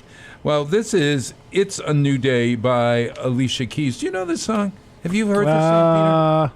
No, I don't know. Keys, I It's a New know Day? her personally, yes. You know her? Yeah. She was just in the office the other day. Oh, my God. Yeah, I don't want to throw out names. I don't want to be that She had a little pretentious. Botox done. Yes. Yeah, I think she was in If Beale Street Could Talk, which was nominated for an Emmy or a Golden Globe the other night. At any rate, I think I saw her on television. She looked beautiful. I think she's had some work done. I would say Botox.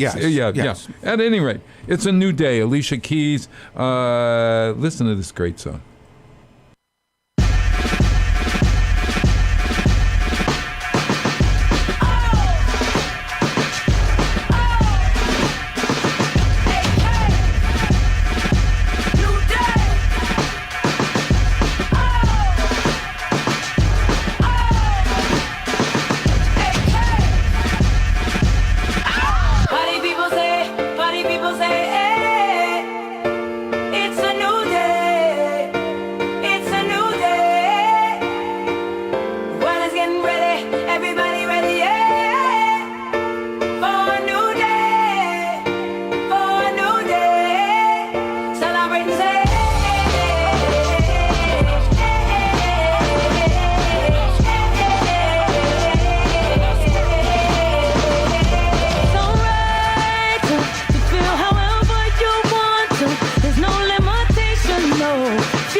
Support for the community programming of WSKB is provided by Commercial Distributing Company of Westfield. Now in its third generation of family ownership, Commercial is one of the premier beverage distributors of Western Massachusetts. The Plasek family and the staff of Commercial Distributing wishes you good times throughout the year and urges you to drink responsibly. Underwriting for community radio is provided by the YMCA of Greater Westfield. Every day, the YMCA strengthens the community through programs and services focused on youth development, healthy living, and social responsibility. For all the Y's many programs and services, visit us on the web at www.westfieldymca.org. The YMCA, 67 Court Street in downtown Westfield. We're more than a gym. We're a cause. We thank the generosity of our underwriters. For more information, please contact the Westfield State Foundation at 413-572-8646. Friday mornings is something different on 89.5 FM. It's JP's Talk About Town. Community Radio. 89.5 WSKB. Live from the campus of Westfield State University, this is 89.5 FM, WSKB, Westfield. Wow, it's Tuesday morning, and it is, January 8th, 2019. Have you signed your checks incorrectly at all this year? Almost every single day. I'm putting down 18 rather than 19. Oh, are you? Oh, my God. So I decided not to pay any of my bills, and that resolved the problems. Okay? For those that I've been supporting for the last 36 years, I apologize. Eventually, you'll get your check. You'll get your check. Yeah. Oh, my God. Hey, Doc, we were talking off camera. It's a good discussion because I sometimes when you're coming on, I'll put in latest news or whatever, and in dentistry. And I got this one that sort of struck me, especially since I have a lot to say about that man in Washington. Not very nicely. I wish he'd stop lying. At any rate, we'll leave it while Peter's out of the room. I just want him. When he addresses the nation tonight, just don't take it. We got to make sure that he's telling the truth. Listen to both sides. Why does he have to address the nation? Why doesn't he just tweet? Oh, because now he wants to. This is all about that wall, which is driving me nuts. But that's another whole topic. Wally World. Yeah, huh? Wally World. Wally World. Okay, yes. So there was this story, Doc. Okay, the action for dental health law signed by the president last month is like the dental floss of federal initiatives, designed to reach those hard-to-reach people and places. Now, I don't know who wrote this, but communities throughout southern Illinois stand to benefit as the law specifically targets the advance of dental health care in a struggling urban and rural setting. So apparently there is a federal law now that says that folks they're expanding dental screenings for children from kindergarten. I didn't know they had this. Kindergarten, 2nd and 6th grades, kids have to be screened. Yes, Did you know? That is correct. We see children every day, and the reason we see it is in order for them to get into the school system, they have to have a dental screening. Oh, gotcha. Well, they're increasing that. Now Yes. they want it beyond 6th grade. They want it to 9th grade as well. So when they're entering kindergarten, 2nd and 6th, and then 9th grade, it's... And you were saying that in the early years, it really doesn't help. No, I won't say it won't help. The data doesn't support that these programs are working. So just ask yourself this. We're the richest nation in the world. Right. And when you walk down the street, you got homeless people. Mm-hmm. So there's a disconnect there. It's not working. So whether we bring these children in at 1 month, 3 months, 6 months, at the end of the day, they're coming home. All dental care is 100% preventable. Dental disease is preventable. But it takes action steps. If you're giving your son and daughter high sugar diets, if you're not brushing their teeth 2 times or 3 times a day, then you're not going to resolve the dental disease. So, in other words, you bring your son or daughter into my office. Last week, a 4.5-year-old, 19 cavities. Okay? 19 cavity. How many teeth is that? 20. That's A child has 20 primary or baby teeth. An adult has 32 teeth. So the question comes in is, are these programs providing concrete data saying that it works? Yes. And the answer clearly is, if you just look at the hypocrisy, again, going back to we're going to legalize marijuana. Yeah. Where's the motivation? I make my living by fixing teeth. Right. If you're not paying for that care, because a huge swath of the country does not pay for dental care, this group of individuals that are receiving these programs don't pay for care. The taxpayers are paying for care. So as a taxpayer, I want to know, is this working? So when you bring Billy or Mary into my office and you have 19 cavities, and then 2 years later, you still have 19 cavities, and 2 years later, you still have 19 cavities, the source is that it's not effective. The program seems to make sense on the surface, but the reality is it is not working. So whether you want to bring your child into me the day after they're born, the key is when you take them home and you feed them garbage, they're going to get cavities. If the teeth aren't brushed and maintained, they're going to get cavities. So where's the approach then? The approach right now is in the school system. If you ask me, and this is just my own personal opinion, many in healthcare would disagree, but I believe over a beer or a glass of wine, most will tell you, if you want to motivate people to change, charge them. Charge them. Best way to motivate somebody. Baby. Once they have to feel the pain of the cost, they will make sure their kids' teeth are clean. Because if you're getting a bill of $2,000, $3,000, $4,000, you're not going to let little Johnny and Mary have bad teeth twice. Okay? Right now, you're walking in and walking out, and you're paying nothing for that treatment. Nothing. There's no motivation to change your habits. Nothing. You'd think watching your son or daughter suffer with pain, swollen face, you'd think that missing school or missing work would make you motivated.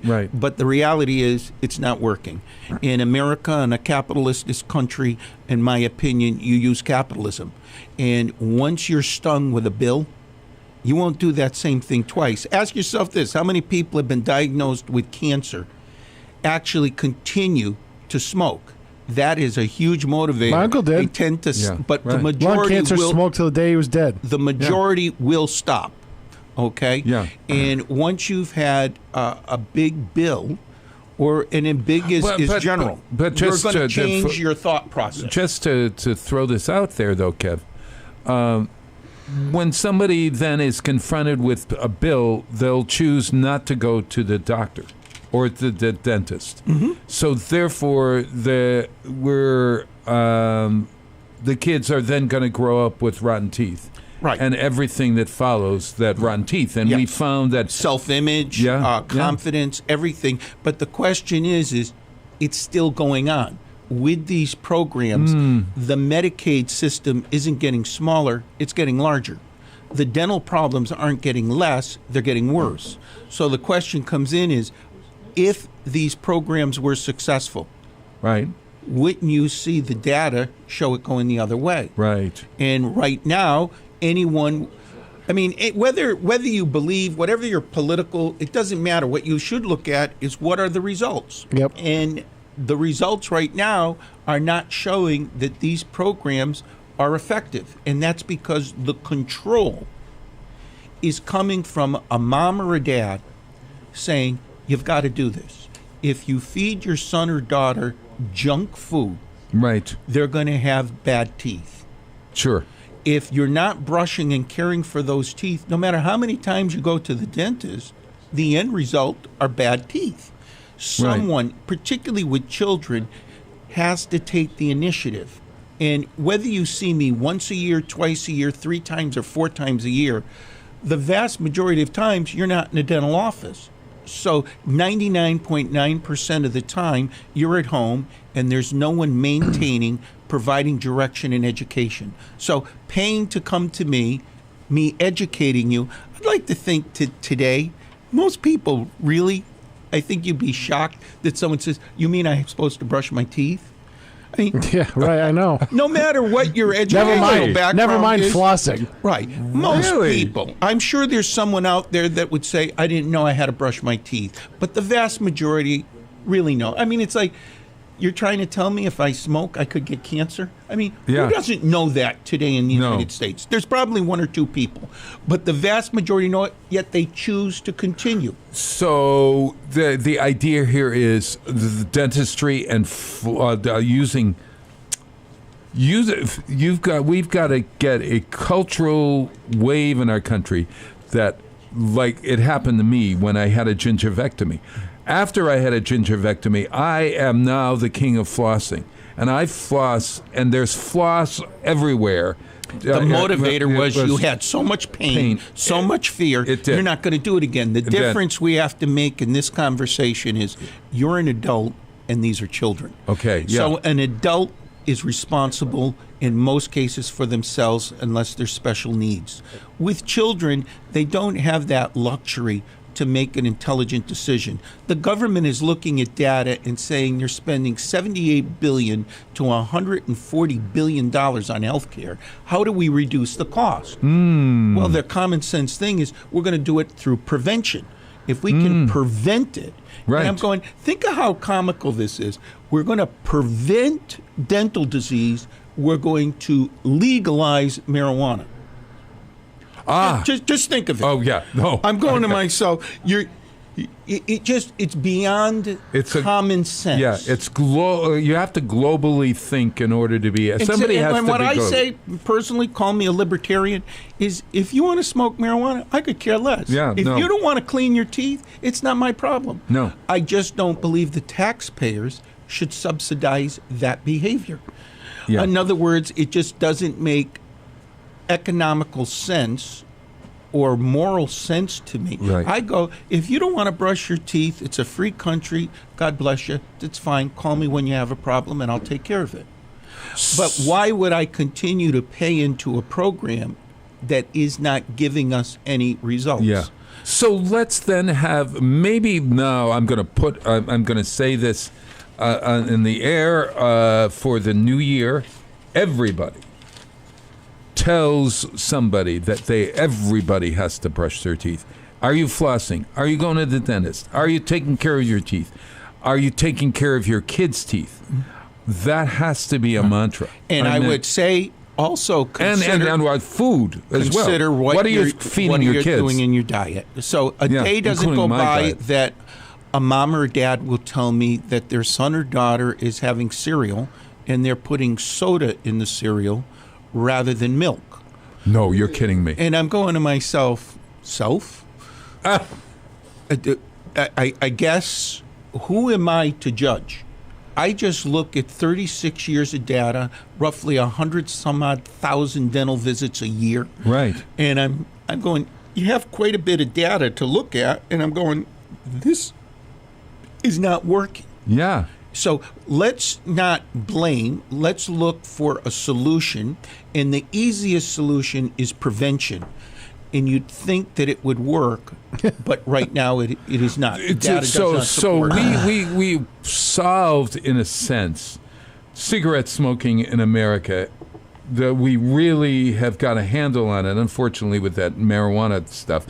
Let's all eat our marijuana rather than smoke it in the new year, everyone. If you're a marijuana user, eat rather than smoke. I for one. Yeah, I mean, based on the studies that, and this is outside my area of expertise, but if you're trying to reduce oral cancer, you're trying to reduce lung cancer, I would think smoking a non-filtered marijuana or anything, can't possibly be good in those two areas. No.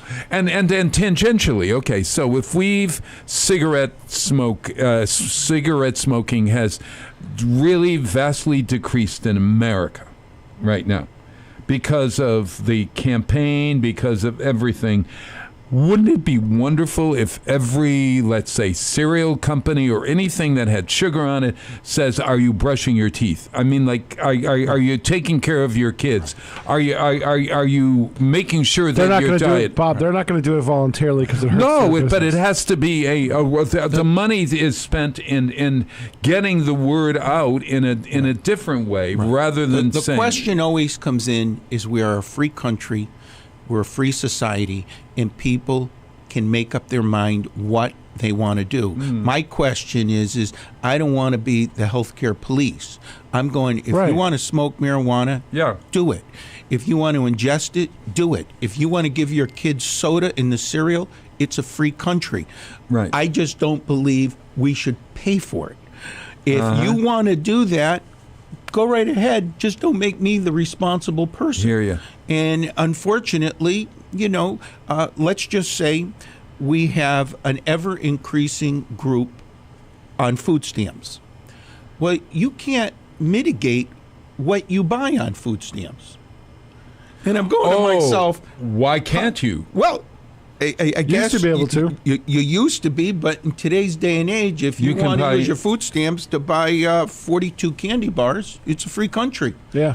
Oh my Can't God. tell me what to get. And I'm going, actually, I think you can. If I'm paying the bill, then I think I should be able to dictate where those dollars go. Yeah. If ultimately you're serious about stopping a problem, if you're ultimately serious, you don't want to put a Band-Aid on it. You don't want to just look good for a news bit. Right. You seriously want to stop it?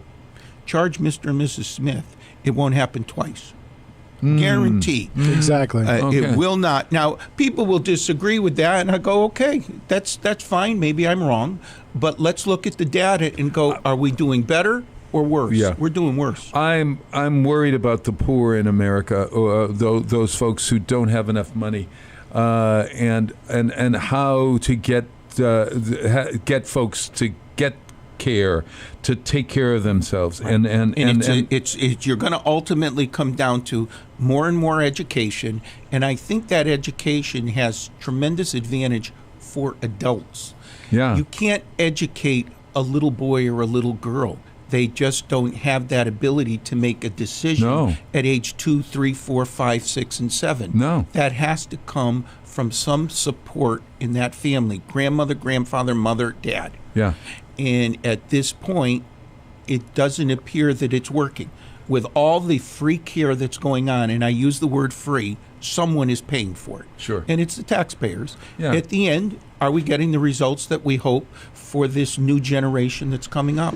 And now, Doctor, you're always a pleasure to have on the show. What's your New Year's dental resolution?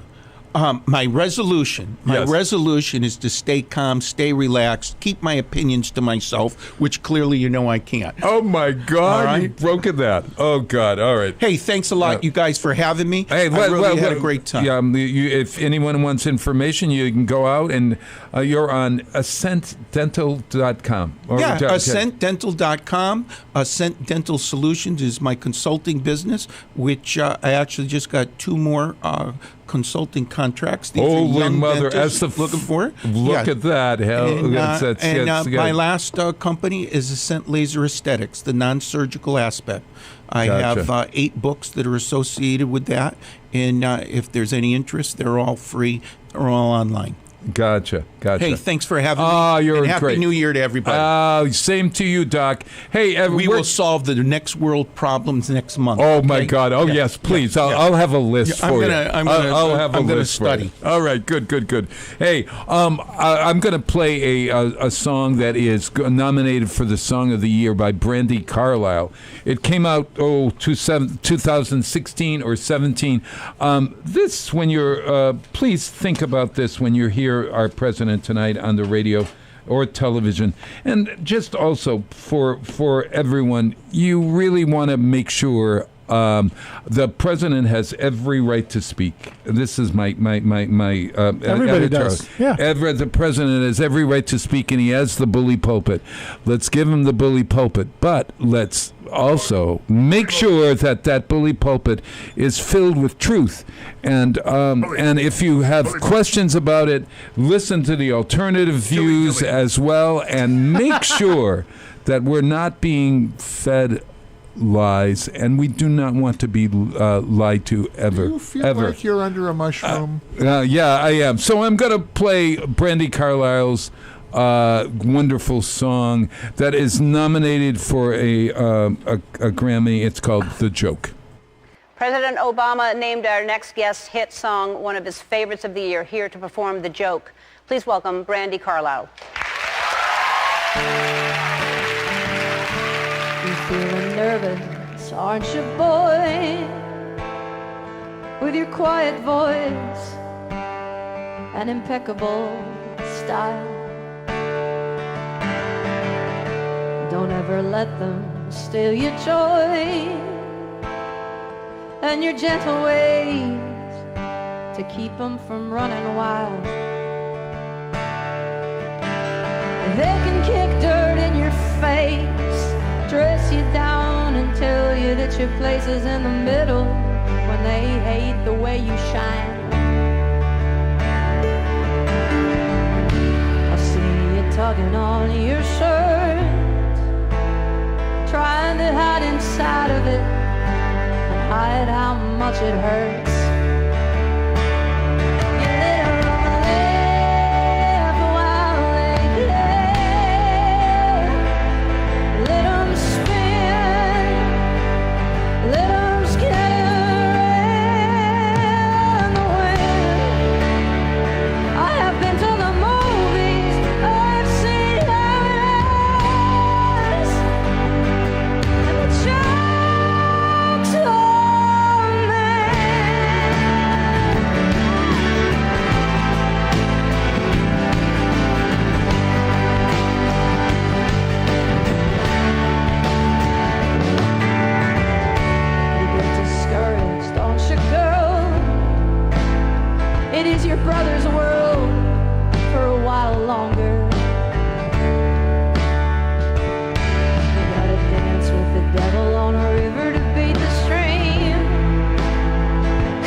Support for the community